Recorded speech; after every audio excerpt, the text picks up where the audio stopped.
दुनिया के अंदर ग्रामीण महिलाओं का जो योगदान है वो सबसे ज़्यादा है। अगर देखा जाए तो ग्रामीण महिलाओं के ऊपर ही विश्व की 60-70% अर्थव्यवस्था टिकती है, क्योंकि वो चाहे इंडिया हो, चाहे आप यूरोप चले जाएं, चाहे आप अरब कंट्री चले जाएं, आप कहीं भी चले जाएं, अगर आप एग्रीकल्चर सेक्टर के अंदर जाएंगे तो आप पाएंगे कि मैक्सिमम वर्क लेडीज़ों द्वारा होता है, मैक्सिमम काम लेडीज़ों द्वारा होता है।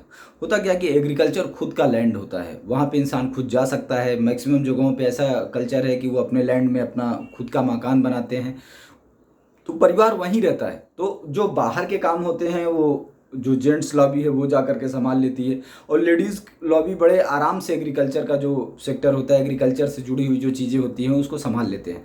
इंडिया में अगर हम देखें तो जितना भी बिजनेस होता है, जितना भी एग्रीकल्चर के अंदर काम होता है, उसमें मैक्सिमम काम लेडीज़ों द्वारा ही संभाला जाता है।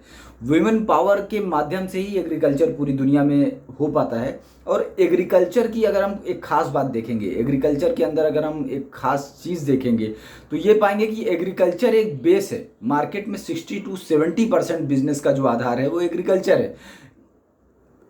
जो टेक्नोलॉजी है, बाकी की चीज़ें हैं, गाड़ियां हैं, इनका उनका बिजनेस ज़्यादा से ज़्यादा 10% 15% होगा। अनुमानता हो सकता है 5% कम या ज़्यादा, बाकी की चीज़ों का भी यही होगा। पर मार्केट के अंदर अगर हम ध्यान देंगे तो जितने प्रोडक्ट हैं, जितनी चीज़ें बिक रही हैं, जितना हम ट्रेड करते हैं, दैनिक जीवन में जो हम ट्रेड करते हैं वो एग्रीकल्चर से ही जुड़े हुए प्रोडक्ट हैं। वो प्रोडक्ट ऐसे हैं कि एक बार हमने लिया, ख़त्म हो गए, फिर दोबारा नया ही लेना है। वैसा नहीं है कि हम कार खरीद के लाए और 10 साल वही कार चल रहे हैं, 15 साल 20 साल 30 साल वही कार चला रहे हैं, ऐसा नहीं है। तो ये चीज़ अगर हम देखेंगे अगर कि ग्रामीण महिलाओं का कितना योगदान है पूरे विश्व में, तो हम पाएंगे कि अगर लेडीज़ पावर का या वीमेन पावर का योगदान हम देखेंगे तो कारपोरेट जगत से कहीं ज़्यादा वीमेन पावर का योगदान एग्रीकल्चर सेक्टर में है। और एग्रीकल्चर सेक्टर के ऊपर ही पूरी दुनिया टिकी हुई है, एग्रीकल्चर के ऊपर ही मार्केट का 60% हिस्सा टिका हुआ है। वो एग्रीकल्चर के दम पर ही 60% मार्केट जो है वो रन करता है। एग्रीकल्चर और एग्रीकल्चर इंडस्ट्री और उसके सपोर्टिव इंडस्ट्री से जुड़े हुए प्रोडक्टों के ऊपर ही वो कैश फ्लो और वो इकोनॉमिक सिस्टम डेवलप होता है जिस पे बाकी की इंडस्ट्रियां चलती हैं। तो एक तरीके से हम देखें तो ये पाएंगे कि एग्रीकल्चर सेक्टर एक आधार है, सब कुछ का एक आधार है, और एग्रीकल्चर का आधार जो है वो ग्रामीण महिलाएं हैं। तो ग्रामीण महिलाओं का योगदान बहुत ज़्यादा है। अगर हम गवर्नमेंटों का सपोर्ट देखें, चाहे किसी भी कंट्री का देखें दुनिया में, तो हम ये पाएंगे कि जिनका सबसे ज़्यादा अर्थव्यवस्था में योगदान है, जो ग्रामीण महिलाएं हैं, उनको लेकर के दुनिया की लगभग सरकारें कम संजीदा हैं, क्योंकि ज़्यादातर पॉलिटिक्स में, ज़्यादातर ऊपर के पदों पर नगर क्षेत्र के लोग हावी हैं, नगर क्षेत्र के लोग ही उसमें रह रहे हैं, बिजनेस लॉबी उसमें रह रही है, वही लोग उस चीज़ को लेकर के पॉलिसीज़ बना रहे हैं। तो वो पॉलिसीज़ जो बना रहे हैं वो एक हर किसी का एक मेंटेलिटी होता है। कोई भी समाज जिस जगह से जुड़ा हुआ होता है उसको लगता है वही चीज़ एकदम खास है। स्कूल के मास्टर से पूछोगे तो उसको लगेगा कि ये खास है, साइंटिस्ट से पूछोगे उसको लगेगा वो खास है, पुलिस वाले से पूछो लगेगा कि उनके बगैर देश ही नहीं चलेगा, मिलिट्री से पूछोगे तो लगेगा कि अस्तित्व ही नहीं रहेगा। तो ये एक ह्यूमन बिहेवियर है कि जो कुछ इंसान जिस चीज़ में लगा होता है और जिस चीज़ को अपना जीवन देता है उसको लगता है कि संसार में इससे ज़्यादा इम्पॉर्टेंट चीज़ कुछ है ही नहीं। संसार की सबसे ज़्यादा इम्पॉर्टेंट चीज़ यही है, और सबसे दुनिया का सबसे इम्पॉर्टेंट आदमी मैं ही हूँ। ये एक नेचर, ह्यूमन नेचर है जो ज़्यादातर लोगों में पाया जाता है। ज़्यादातर लोगों का इसका आना भी एक तरीके से स्वाभाविक होता है।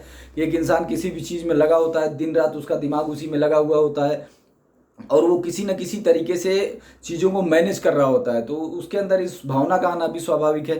पर रूरल विमेंस ने कभी इस चीज़ को लेकर के ना तो दावा किया, ना रूरल विमेंस ने किसी भी तरीके का इस तरीके का कोई बड़ा आंदोलन किया। लेबरों ने आंदोलन किया होगा, जो ऑफिस स्टाफ है उन्होंने आंदोलन किया होगा, इंजीनियर लॉबी, डॉक्टर लॉबी सभी ने किया, चाहे वो अपना इंसल्ट होने को लेके, चाहे कुछ होने को लेकर के, पर आंदोलन सभी ने किया अपनी ज़रूरतों के लिए, अपने हक के लिए, अपने जो मानदेय हैं उनको बढ़ाने के लिए, फैसिलिटीज़ बढ़ाने के लिए। पर ग्रामीण महिलाओं ने आज तक कभी कोई आंदोलन नहीं किया। मतलब एक ऐसी लॉबी जिस पर 60% मार्केट टिका हुआ है, उसने आज तक कोई आवाज़ नहीं उठाया। और पता नहीं आवाज़ न उठाने की वजह से ऐसा उनके साथ हो रहा है कि क्यों हो रहा है, पर सभी का ध्यान मिनिमम उनके ऊपर होता है। हकीकत ये है कि वो धूप में काम करते हैं, बारिश में काम करते हैं, ठंडी में काम करते हैं। मैक्सिमम मेडिकल फैसिलिटी उनके पास होनी चाहिए। मैक्सिमम मेडिकल फैसिलिटी की उनको ज़रूरत भी है, क्योंकि वो धूप, गर्मी, जाड़ा, बारिश, और सबसे बड़ी चीज़ ये देखिए कि जिस समय आप खेतों में काम करेंगे, अगर जो आदमी एग्रीकल्चर से जुड़ा है वो इस चीज़ को समझता है कि खेत में पानी लगा रहे हो, गेहूं का सीजन है, जब पैर डालोगे तो पैर शून्य पड़ जाएगा। बगल में बागीचा है, बागीचा में आग जलाएं, अपने बच्चे को रखें या खुद बैठें, कब बगल से काला सांप गुजरता है पता भी नहीं चलता।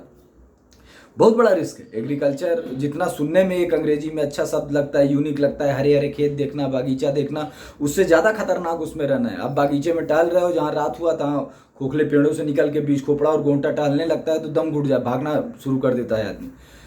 कोई हिंसक जानवर आ जाता है उसी बागीचे के अंदर, और उस बागीचा ही आपकी संपत्ति है, आपको उसकी भी हिफाजत करनी है, छोड़ के भाग नहीं सकते कि नुकसान हो जाए, और जानवर के सामने जाके जान भी नहीं देना है। ये एग्रीकल्चर इस तरीके का टफ बिजनेस है, और उस टफ बिजनेस को संभालने वाला अगर कोई है तो वो ग्रामीण महिलाएं हैं। पर ग्रामीण महिलाओं को लेकर के आज तक जितना काम हुआ, चाहे वो उनको न्याय दिलाने को लेकर के काम हो, एक्ट्स हैं, सारी बातें हैं, पर हकीकत अगर हम देखें तो ग्रामीण महिलाओं का शोषण और उनका अपमान अगर विकासशील देशों में हम जाएं तो हर स्तर पे होता है, क्योंकि ग्रामीण महिलाएं उतना ज़्यादा मुंहफट नहीं होती। वो लोग ज़्यादातर आपस में संकोच और लिहाज की बात करते हैं। मार्केट में रहने वाले लोगों में ज़्यादातर लोग अपना काम देखो और धूर्त मिजाज के होते हैं। जब भी उनको अपना कोई काम होता है उनको मार्केट में आना होता है, इस वजह से उनको एक अलग दुनिया का सामना करना पड़ता है और उनको प्रॉब्लम होती है, ये हकीकत है। तो अब ये वक्त आ गया कि हमारी सरकारें इस बात को समझें, बाकी लोग इस बात को समझें कि हमको ग्रामीण महिलाओं को संरक्षण देना चाहिए। ग्रामीण महिलाओं को संरक्षण देने के लिए सबसे ज़्यादा जरूरी है ग्रामीण क्षेत्र में एजुकेशन का विकास करना है। एक राष्ट्र एक एजुकेशन का विकास करना, इसकी बहुत ज़्यादा ज़रूरत है, क्योंकि हर औरत का पहला लक्ष्य होता है अपने बच्चों को संपन्न बनाना। औरत के लिए उसके बच्चे सबसे ज़्यादा मायने रखते हैं, किसी भी लेडीज़ के लिए उसके बच्चे सबसे ज़्यादा मायने रखते हैं, किसी भी कंट्री की लेडीज़ हो, पर उसके लिए उसका बच्चा, उसका भविष्य बहुत मायने रखता है। उसके लिए अपने सुख दुख मायने नहीं रखते। वो खुद 100 रुपए का कपड़ा खरीद लेगी, पर उसको ये लगता है कि अपने बच्चे को सबसे महंगा कपड़ा पहनाए। वो खुद अनपढ़ हो, पर उसको ये लगता है कि हम अपने बच्चे को सबसे अच्छा एजुकेशन दें। ये एक नॉर्मल किसी भी महिला का एक स्त्री गुण है। तो इस बात को देखते हुए अभी गवर्नमेंट को भी इस बात को सोचना पड़ेगा कि ग्रामीण क्षेत्र में महिलाओं के हेल्थ को लेकर के, सर्वे को लेकर के, और ऐसी व्यवस्थाओं का करना बहुत ज़्यादा ज़रूरी है कि कुछ ऐसा स्टाफ क्रिएट किया जाए जो रनिंग वे में गाँव का सर्वे करे और देखे कि कहीं कोई प्रॉब्लम तो नहीं है। क्योंकि एग्रीकल्चर सेक्टर में होता क्या है कि अभी खेत सींचना है, अब सिंचाई का सीजन आ गया और आदमी का तबीयत खराब है, उस टाइम पे आदमी खुद की तबीयत को ना देख करके खेत को सींचना ज़्यादा ज़रूरी समझता है, क्योंकि बैंक का लोन है, लोन लेकर के खेत बोया हुआ है, अगर सींचा नहीं गया तो पूरा पैसा जीरो हो जाएगा, मतलब 10 दिन के लिए। पर उस 10 दिन की तबीयत खराब में उसकी जान भी जा सकती है। ज़्यादातर लोगों की ठंडी में जान जो जाती है वो मैक्सिमम लोगों की, क्योंकि हम लोग ग्रामीण क्षेत्र में रहे हैं, इस लापरवाही की वजह से ही जाती है।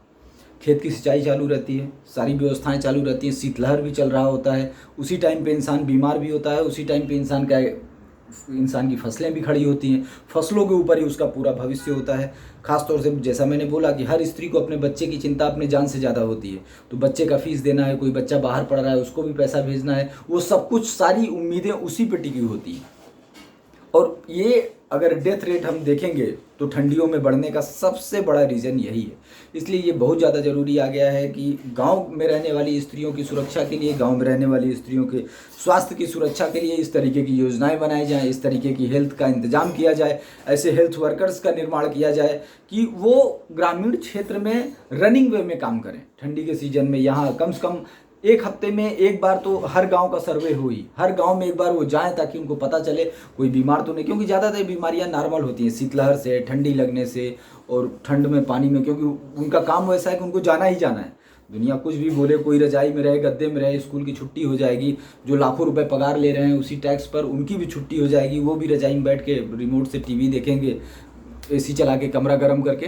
पर सबसे बड़ा जो प्रॉब्लम होता है वो किसान के ऊपर होता है। वो ना तो कमरे में बैठ सकता है, ना तो वो खेतों को छोड़ सकता है, उसकी तबीयत भले ख़राब हो पर फसलों की तबीयत को नहीं ख़राब कर सकता। तो ये बहुत ज़्यादा ज़रूरी है। ये मेरा अनुरोध भी है अपने सदन के साथ, अपने जनप्रतिनिधियों के साथ, उनसे भी मैं ये अनुरोध करता हूँ कि वो इस बात को ध्यान दें, वो इस बात को देखें कि वो लोग जो आपके अपने हैं, जो आपको सदन में भेजते हैं, वो आपसे कभी अपने दिल का दर्द नहीं बताते। पर इसका मतलब ये नहीं कि अगर माँ अपने बेटे को दिल का दर्द ना बताए तो बेटा भी उस चीज़ को ना समझे। तो अब ये वक्त आ गया है कि हमारे जनप्रतिनिधि इस बात पे ध्यान दें, इस बात को सोचें, इस बात पे चिंतन करें और इनके लिए इंतज़ाम करें, इनके स्वास्थ्य का इंतज़ाम, इनके बच्चों के एजुकेशन का इंतज़ाम, और जो भी हो इनके लिए एक नॉर्मल फंड बैकअप की भी ज़रूरत है। प्रधानमंत्री जी ने काफ़ी सहयोग भी किया है बीच बीच में जाने के लिए, पर उसके साथ कुछ तो कुछ फंड बैकअप का इंतज़ाम, ग्रामीण मंडियों की स्थापना, ताकि जो ग्रामीण क्षेत्र में जो लेडीज़ समाज है, अब आप इस बात को समझिए, अगर बड़ा काश्तकार नहीं तो दूर की मंडियों को टच नहीं कर सकता। एक हर क्षेत्र में कुछ बिजनेसमैन ट्रेडर्स होते हैं जो मंडियों को घुमाएंगे ही आपस में। अगर आप सिटी में मंडी रखेंगे तो भी बड़ा ट्रेडर्स उसको घुमाएगा, गांव में मंडी रखेंगे तो भी बड़ा ट्रेडर्स उसको घुमाएगा। इसलिए बहुत ज़्यादा ज़रूरी है कि ग्राम सभाओं की, ग्राम पंचायत की स्थापना की जाए, उसके साथ साथ ग्राम पंचायत मार्केटों की स्थापना की जाए, ताकि गाँव का आदमी अपने ट्रेडिशनल चीज़ों को उस मार्केट में बेच सके, उसको एक इकोनॉमिक बेनिफिट हो। और इस क्योंकि ग्रामीण क्षेत्र में अर्थव्यवस्था महिलाओं पे टिकी हुई होती है, ज़्यादातर महिलाओं पे। महिलाएं गांव का काम देखती हैं, जो आदमी होते हैं वो बाहर का काम देखते हैं। तो इससे स्त्रियों के जीवन में, जीवन स्तर में सुधार आएगा। इस बात को विश्व संघ भी संज्ञान में ले और इस बात को सोचे, एक बार सर्वे भी कराए। मेरी बात पे डायरेक्ट यकीन न करे, इस बात को लेकर के सर्वे कराए, स्टूडेंट से सर्वे कराए, स्टूडेंटों के सिलेबस में आप डाल दीजिए, वो खुद ही सब सर्वे करके रिपोर्ट दे देंगे। तो हमारा अनुरोध है कि प्लीज़ ग्रामीण क्षेत्र की महिलाओं के स्वास्थ्य के विकास के लिए, आर्थिक विकास के लिए हमें ज़रूर काम करना चाहिए।